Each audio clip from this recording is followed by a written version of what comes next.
Bom dia, igreja. Feliz sábado a todos vocês. Parabéns a todas as mães. Nós que somos mães, né, temos esse dom da maternidade. Então, parabéns a você, mamãe. Que seu dia seja maravilhoso. A gente estava ali atrás, não pude ver aí as mensagens, a programação, mas eu tenho certeza que ficou muito linda, porque os louvor, a música ficou muito bonita. O cenário também está maravilhoso. Parabéns à pessoa que ficou na organização dessa belíssima decoração, muito boa. E parabéns a cada um de você que veio aqui, que é mãe, que é pai, aquele que ainda não é nenhuma coisa nem outra, mas que também se sinta abençoado pelo Senhor. Para os visitantes, que você seja bem-vindo e que seja muito feliz na casa de nosso Deus. Irmãos,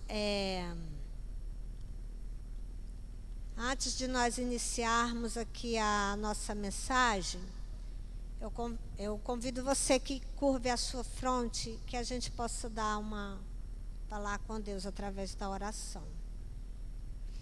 Amém. Senhor Deus Todo-Poderoso, nossa gratidão a Ti, Senhor, por agora que estamos dentro da Tua santa casa de oração e que a Sua palavra, Pai, vai ser aberta, que o Senhor também abra a nossa mente, o nosso coração. Peço que o Senhor possa tirar todo eu, todo o orgulho, tudo aquilo que nos afasta de Ti. E que possamos, Pai, estar sensível à Tua voz. E que tudo o que aqui seja feito seja para engrandecer o Teu nome. Pedimos em nome de Jesus. Amém. Antes de eu iniciar a palavra, eu quero um pedido, do Ministério Departamento Pessoal. Agradece à igreja, que hoje também é o primeiro sábado do mês. Então, o Ministério Pessoal, ele também faz o primeiro sábado como um sábado de evangelismo. Então, ele agradece a todas as pessoas que se engajaram, que ficaram de frente na semana de evangelismo, nos pequenos grupos, a todas as pessoas que estiveram abrindo seus lares e aquelas pessoas que foram também. E ele agradece que foi muito bom. Que Deus abençoe e que nós possamos sempre continuar assim nesse caminho.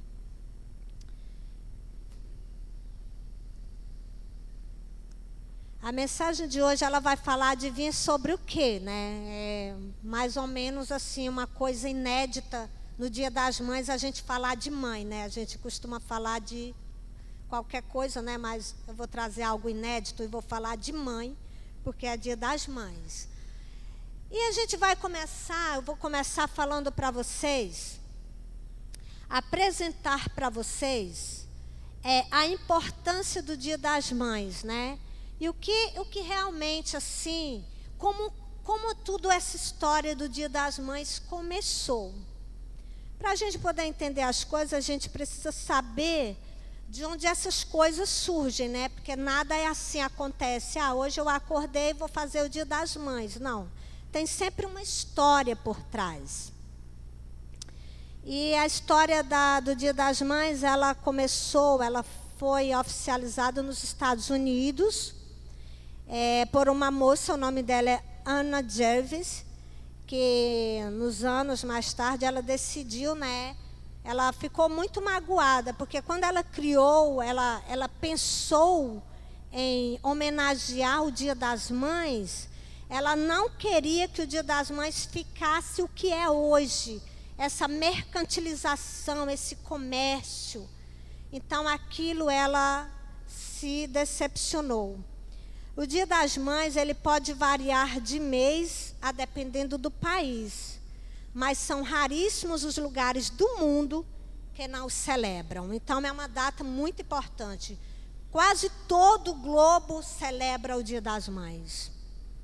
No Brasil, a tradição da data já fez com que ela se tornasse a segunda mais importante do ano no comércio, perdendo apenas para o Natal. Agora também está tendo a ameaça da Black Friday, mas a gente sabe que no Brasil a Black Friday ela não funciona. Então, continua sendo ainda no ranking a segunda festa, comercialmente falando, que vende mais. Mas poucos conhecem a história que se deu o início e esse costume de celebrar o amor materno em uma data específica. A tradição veio dos gregos, eles celebravam no início da primavera a mãe de todos os povos. Eles homenageavam a deusa Reia, com homenagens a cultos e presentes. Mas a oficialização desse costume veio no século XX nos Estados Unidos, por insistência de uma mulher que nunca foi mãe, mas decidiu homenagear sua mãe com um dia para celebrar a sua memória. Ana Gérves iniciou uma campanha pelo que chamava de Dia das Mães, em 1905, quando Anne Jarvis, sua mãe, morreu. Em 1908, ela organizou a homenagem para ela, mesmo sem a oficialização de um feriado na data, e passou a ser considerado. Sua luta para a oficialização dessa data, desse dia, durou anos, não foi uma coisa fácil. A motivação de Jarvis veio de uma prece que um dia sua mãe lhe mostrou. A oração da mãe, abre aspas, espero e rezo para que algum dia reconheça um dia em memória das mães, para celebrar o serviço incomparável que prestam à humanidade em todas as áreas da vida. Então, essa moça homenageou, ela teve essa brilhante ideia, porque ela ouviu essa oração da mãe dela, que ela pedia a Deus que um dia as mães fossem reconhecidas como um bem para a humanidade. E o nosso texto de hoje, ela vai falar também de uma mãe que também orou intensamente e ela obteve a vitória.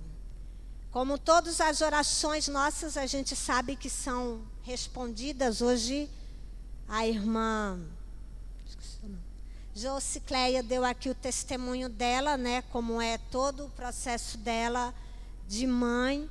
Então, a gente vê que a oração, ela é respondida e ela não tem assim um limite, uma barreira. Deus, quando responde as nossas orações, Ele faz coisas que jamais a humanidade conseguiria prever.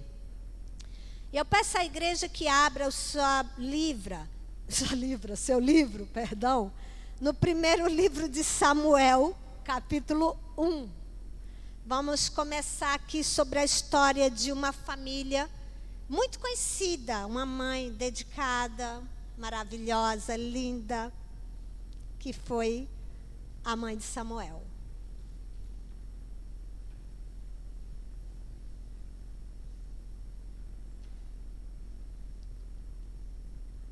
Amém?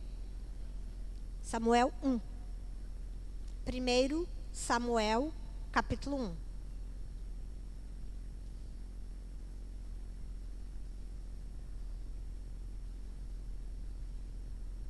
Amém?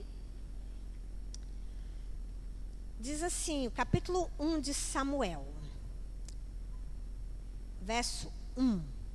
Havia um homem da tribo de Efraim, chamado Eucana, que vivia na cidade de Ramá, na região montanhosa de Efraim. Ele era filho de Jeroão, neto de Eliú, bisneto de Tou e trineto de Zufi. Eucana tinha 2 mulheres, Ana e Penina. Penina tinha filhos, porém Ana não tinha. Então a gente começa aqui aprendendo um pouco sobre a história da construção desta família, né? Essa família onde eles moram, né? A região ali onde eles moravam, os familiares, os pais, a origem.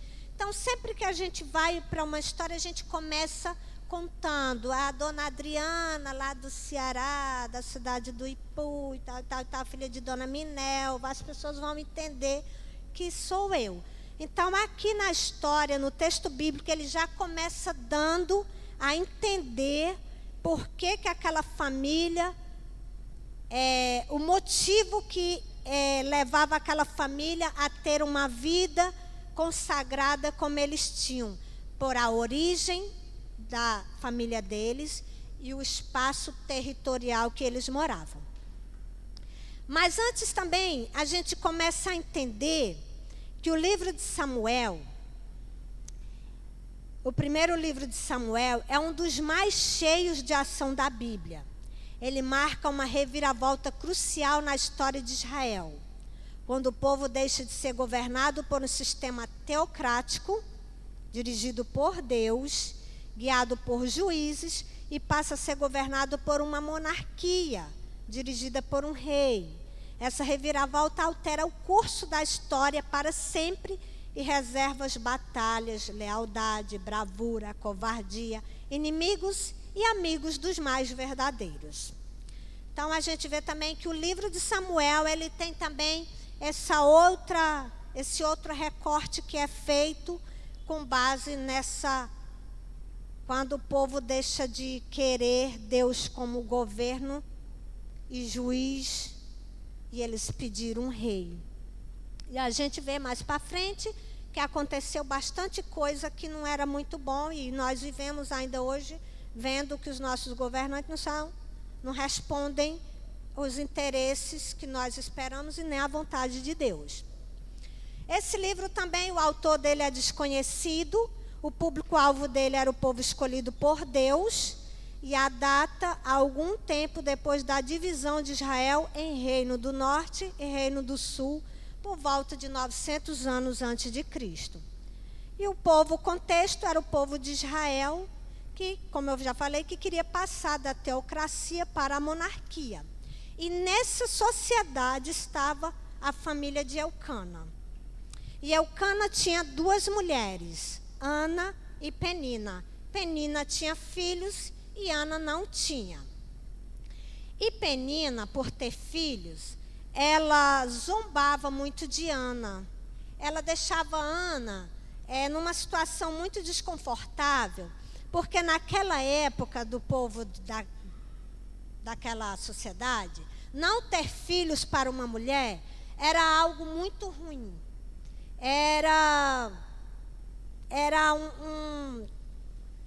Ela deixava ela numa condição de minoria, entendeu? Já ter filhos deixava a mulher numa posição mais importante, mais favorecida. E ela também, muitas das vezes, os homens, os esposos, eles gostavam mais da mulher que tinha filhos. E principalmente se esses filhos fossem meninos. Então, a gente vê que a situação de Ana não era uma situação muito boa. Mas o texto diz que Elcana, ele não olhava para isso. Porque ele era uma pessoa, um homem também muito temente a Deus. Um homem que ele valorizava as mulheres. Que ele não fazia essa diferença de gênero, de quem tinha filho, de quem não tinha. Ele gostava de Ana, de um amor que vinha do coração dele. E diz o verso 5 assim. O verso 4. Cada vez que Elcana oferecia o seu sacrifício, ele dava uma parte para Penina e outra para todos os seus filhos e filhas. Mas para Ana, ele dava 2 vezes mais.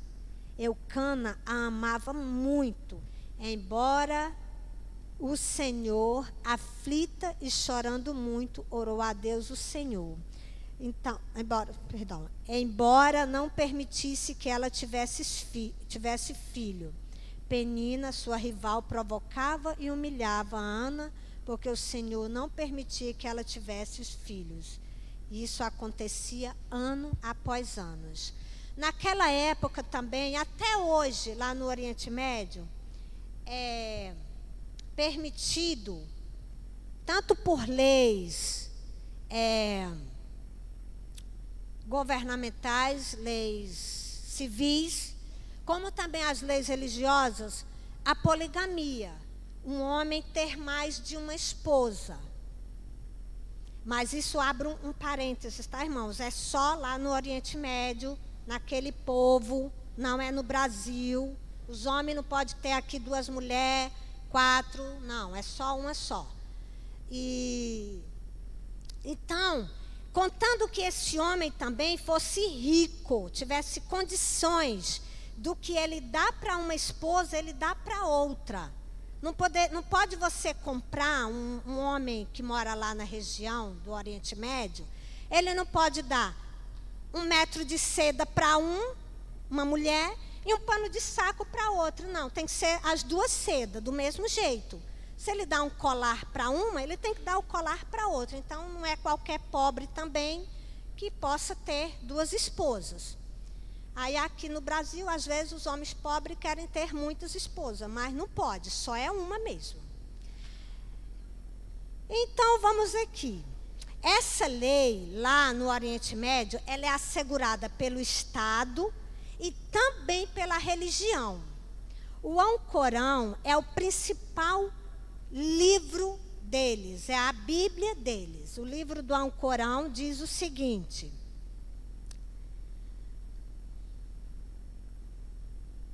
um homem poderia ter até 4 esposas, se ele pudesse providenciá-las e tratá-las igualmente.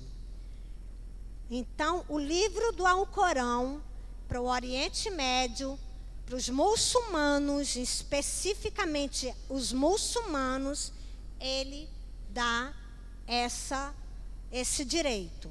O homem pode ter essas esposas.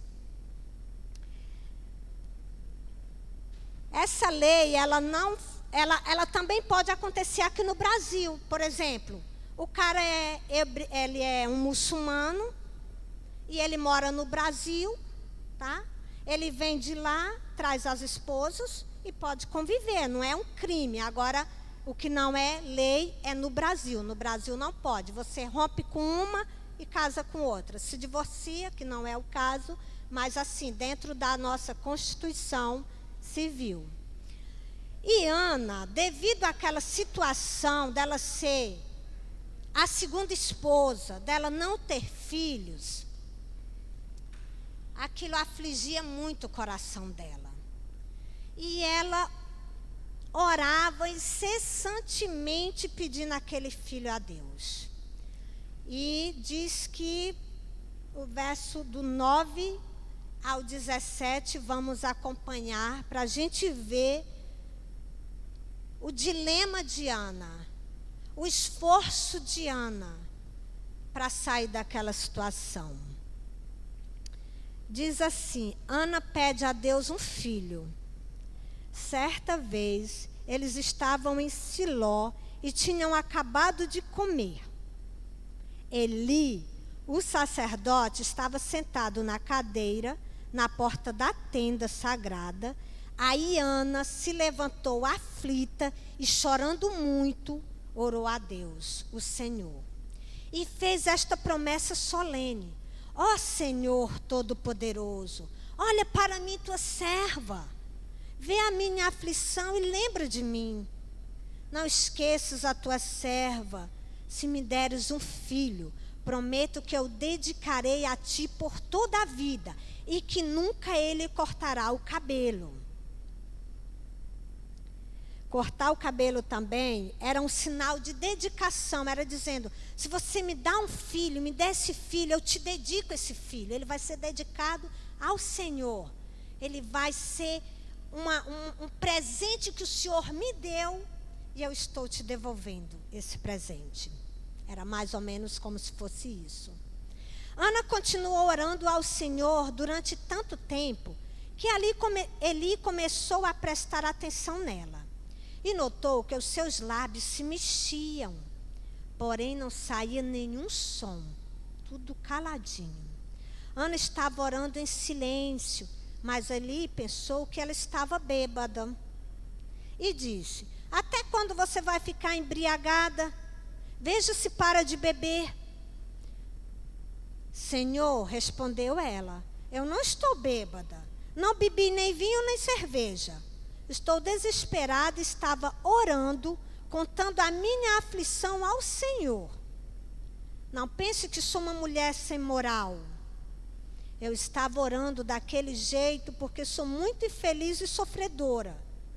Então ele disse: vá em paz, que Deus, o Deus de Israel, lhe deu o que você pediu. Essa foi a oração de Ana.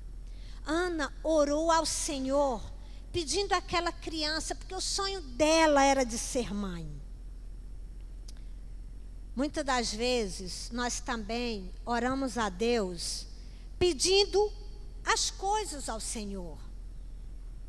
É comum a gente sempre estar pedindo algo a Deus. Mas aí às vezes acontece o nosso pedido ser atendido, e aí acaba que a gente esquece o propósito que a gente fez com Deus. Às vezes a gente faz até um acordo com Deus, mas esquece. Ela poderia pensar: gente, eu só tenho um filho. Foi uma luta para eu engravidar desse menino. Não vou mandar ele para a igreja, não. Não vou mandar ele para o internato. Eu vou largar ele assim, não. Por conta dos outros, não. Ele vai ficar aqui comigo. Não. Ana, ela sabia ter gratidão. E ela mandou Samuel para estudar na escola dos profetas, para estudar da Bíblia, para aprender sobre Deus. E diz a lição, a Bíblia no verso 9, perdão, irmãos, hoje eu estou falando tudo errado. No verso 9 também, diz que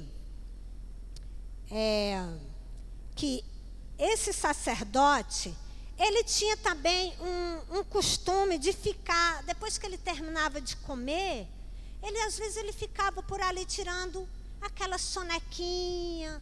E muitas das vezes, mais para frente também, a gente vê que às vezes ele também descansou tanto e deixou de olhar para a educação dos filhos dele. E aí foi muito casos que esse menino, esse filho de Ana, que estava ali para ajudá-lo, para assistir, coisa que os filhos dele estavam ocupados com outra coisa. Nós temos também a passagem aqui, que vai lá para o livro de João, no capítulo 19, nos versos 26 a 28, que fala também de um filho. Esse já é o dever dos filhos com a mãe. Fala de um filho que, embora esse filho tivesse passando por todo o momento mais difícil da sua vida, ele estava ali cuidando da sua mãezinha. Porque às vezes os filhos, eles esperam que só as mães cuidem deles. É só a mãe que tem que orar por mim, é só a mãe que tem que fazer isso, é só a mãe. Mas os filhos também têm obrigação. E vamos agora lá para João 19.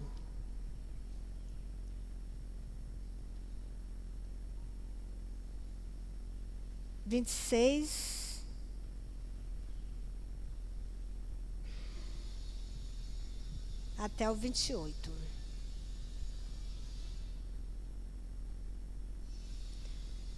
Amém? Diz assim, o 25, né? Começa, para a gente entender um pouco o 26, a gente vê aqui o 25.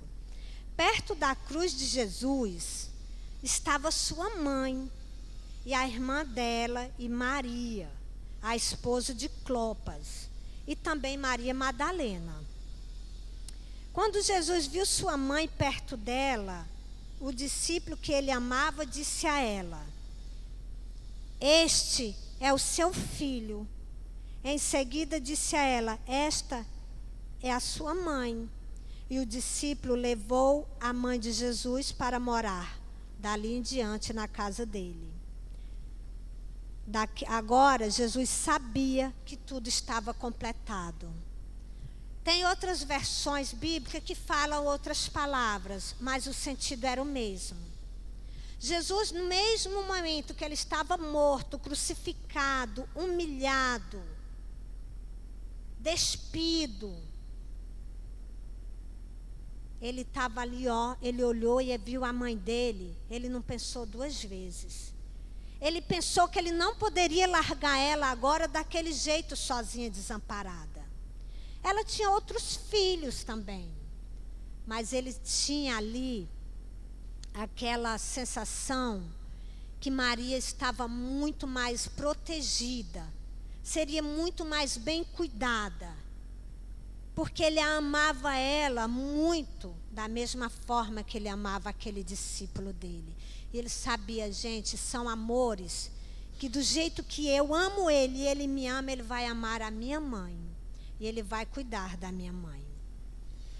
Agora uma perguntinha bem, talvez, para os filhos. Será que nós temos cuidado assim da nossa mãe? Será que às vezes a gente tem se preocupado com ela para deixar ela numa posição de conforto? Quando eu digo conforto, não é é uma casa boa, um carro, uma moto, não. É deixar ela bem, deixar ela feliz. Ou a gente espera chegar o Dia das Mães para a gente ir lá na loja comprar uma roupa, um sapato, um perfume, uma máquina de lavar, um guarda-roupa, uma TV, um telefone celular. Ou é mandar a mãe para o salão de cabeleireiro, para manicure. Ou será que você pode fazer esse presente para sua mãe todo dia? Será que você pode ser o presente que Ana teve e que ela agradeceu muito? Porque, filhos, a sua mãe é o seu maior presente. Eu não tenho um presente maior nem melhor na minha vida do que a minha mãe ainda estar comigo e falar todo dia 1h40 gente. Ela ocupa 1h40 comigo no celular. Oh, meu Deus. Tem dia que eu falo: mãe, peraí, eu tenho que te ligar, que eu estou cheia de coisa para fazer. Tá bom, minha filha, eu ligo mais tarde. Aí mais tarde ela liga de novo, para completar o restante da fala. E também os meus filhos, que eu sou mãe. Para mim, eles são meus presentes que Deus me deu. O Dia das Mães é só para mim uma data como o mundo celebra, uma data comercial. Porque eu me sinto presenteada todos os dias. Eu me sinto muito agraciada por essa oportunidade de ter sido mãe daquelas duas coisinhas. Gente, o tempo está indo embora e eu estou ainda aqui. Ai, Jesus.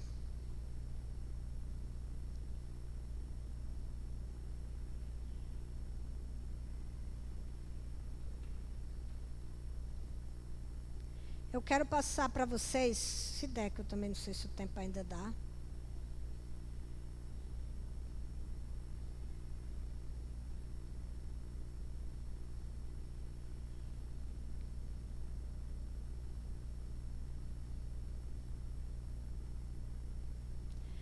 Por que que muitas famílias, por que que muitas mães, muitos filhos, às vezes eles vivem em conflitos? Isso é comum dentro do lar. No espaço onde vivem pessoas, onde convivem pessoas, embora seja mãe, pai, filho, irmão, todo mundo da mesma família, mas são pessoas, cada um diferente. Deus fez as pessoas com sua individualidade. Então, dentro do lar, existem esses conflitos. Só que esses conflitos, eles não podem ser maior do que o amor. Quando isso chega a ser maior do que o amor, a gente chama isso uma família disfuncional. O que é uma família disfuncional? Essa família disfuncional, segundo a psicologia, não é eu, Adriana, eu não sou psicóloga, não sou nada, sou apenas uma irmãzinha da igreja, mas eu pesquisei, diz assim: uma família disfuncional pode causar severos danos na formação das crianças. Saiba agora mesmo como é que se deve evitar. E como é que a gente vai evitar essas coisas? Eu não vou ler aqui a citação, porque é grande, mas eu vou dizer para vocês, porque o nosso tempo acabando já. A família disfuncional é quando, dentro de um lar, não existe uma ordenação. A criança, às vezes, é aquele lar que a família nasceu, a criança é meu presente de Deus, tudo que ele quiser. Não, gente, eu não posso educar disciplinando ele. Porque disciplinar também, irmãos, não é bater. Não é impor regras. É você chamar a criança e conversar.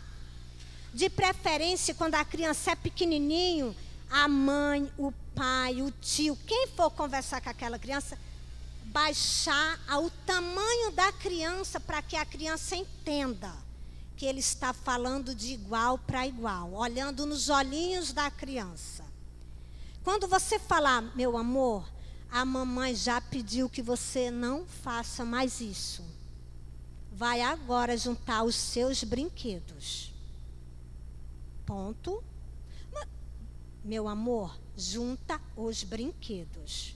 Ele vai pisar duro, mas se você disser, então deixa que eu junto para você, pronto. Uma regra que foi quebrada.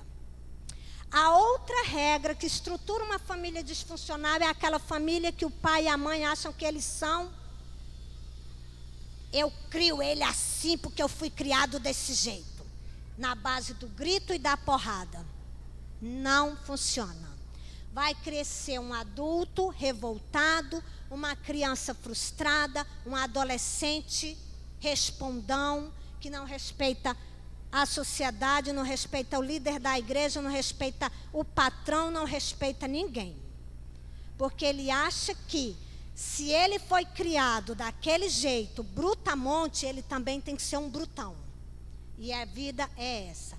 E esse conceito de família disfuncional, ela leva muitas pessoas,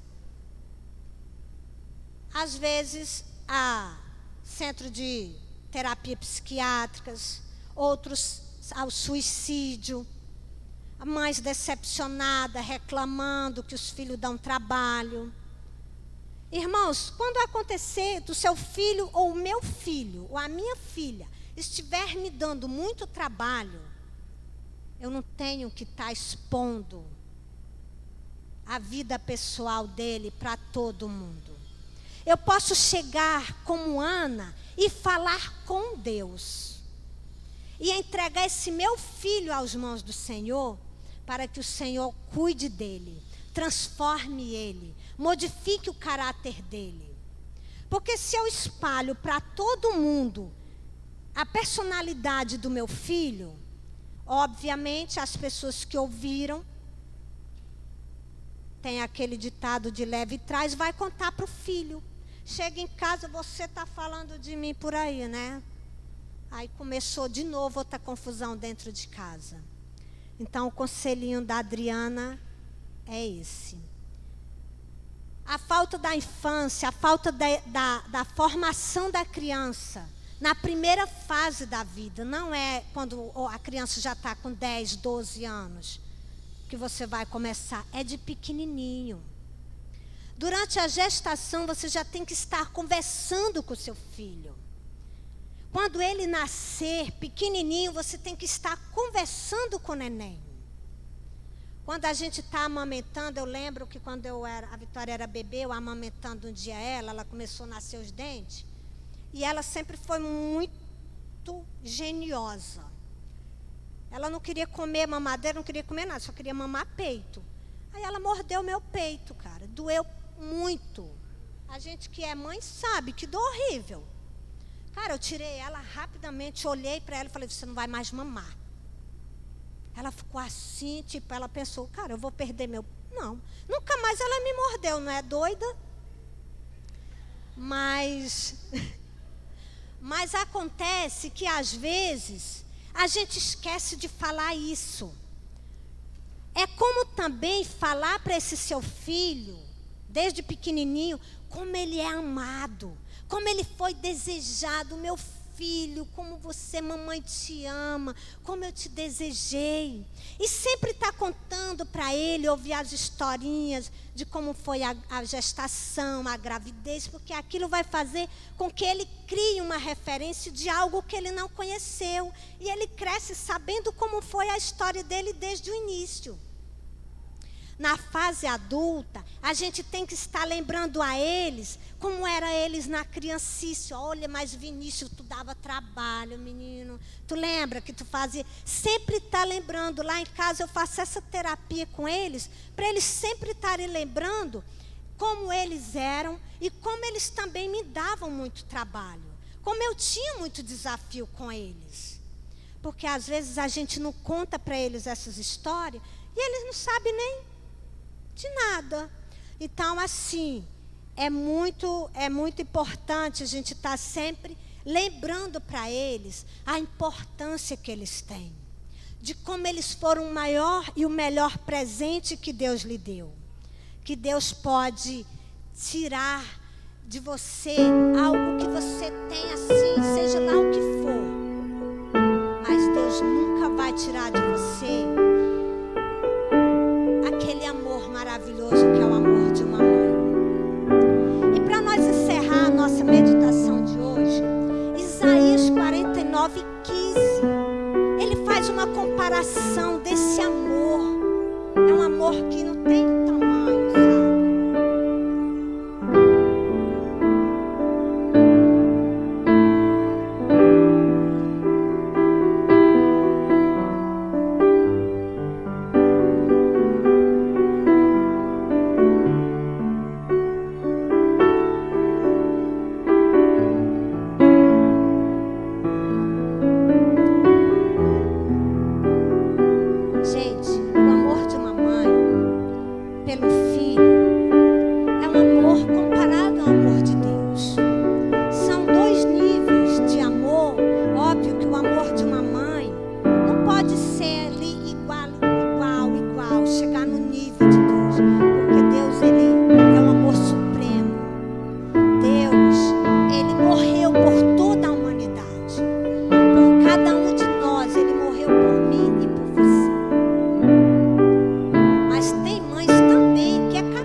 compara com Isaías 49:15, que diz assim: o Senhor responde: será que uma mãe pode esquecer seu bebê? Você acha que você esquece seu bebê? Eu não esqueço, os meus não. São grandão já, mas eu não esqueço aqueles dois. Será que pode deixar de amar seu próprio filho? Mesmo que isso aconteça, mesmo que sua mãe tenha te deixado bebezinho, que você tenha sido abandonado no lençol, jogado ali em algum lugar, e uma outra família te pegou e criou você e te deu o amor de mãe, mas dentro do seu coração ainda existe esse vazio, que você ainda pensa: eu não conheço minha mãe biológica, eu não sei quem é o meu pai biológico. Se existe esse vazio, se essa é a sua dor, não fique triste, porque diz isso: mesmo que isso aconteça, Deus nunca vai esquecer de você, porque você é o melhor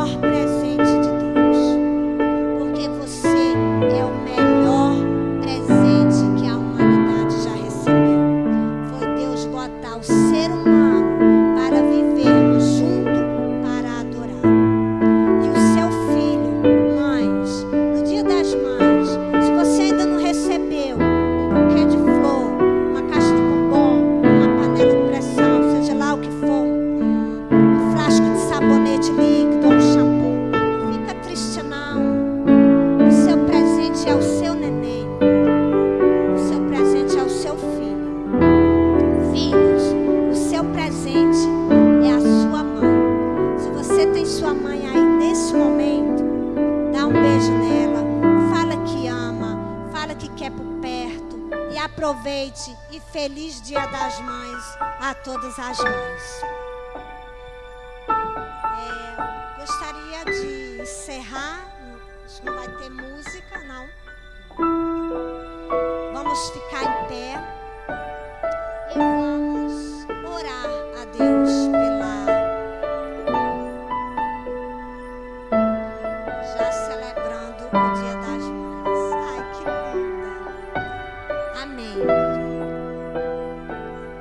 Obrigada, Deus, por essa mensagem. Obrigada, Senhor, por essa responsabilidade. O Senhor sabe que eu cheguei aqui muito insegura com essa mensagem tão profunda para falar de mãe. Porque eu sempre estou ali do outro lado, na plateia, ouvindo, chorando, me emocionando. E aqui na frente a gente fica numa posição que não pode, talvez, ter que controlar as emoções. Muitas das vezes eu fiquei com o coração apertado, emocionada, e troquei palavras, troquei mãe, a palavra mãe, o mãe, chamei a mãe, o mãe, mas enfim, faz parte. Por eu estar muito emocionada, porque eu agradeço muito o privilégio de ser mãe. Eu entrego nas tuas mãos cada mãe que aqui está. Cada pai também, Senhor, que a responsabilidade de construir uma família, Senhor, não é só da mulher, é do pai também. E que a família construída juntas, nas decisões, eles possam trazer filhos que derem orgulho à população, à nação, que sejam pessoas importantes na sociedade. Não só no campo, Pai, talvez acadêmico, ou da política, ou financeiro, ou na igreja, mas que dê orgulho a todos os campos da sociedade. Porque nós não podemos ser apenas uma coisa. A palavra de Deus diz que nós temos que ser bom. Temos que ser bons filhos, bons cristãos, bons pais, boas mães, aonde nós estivermos. Em qualquer lugar que eu esteja, Senhor, eu tenho que ser essa mulher, eu tenho que ser essa mãe. Por isso, Senhor Deus, leve em paz para cada lar, cada mãe, cada família. Continue com elas nesse restante de sábado, e que amanhã elas possam estar ao lado dos filhos, recebendo aquele abraço gostoso e sabendo que o melhor presente o Senhor já deu a elas.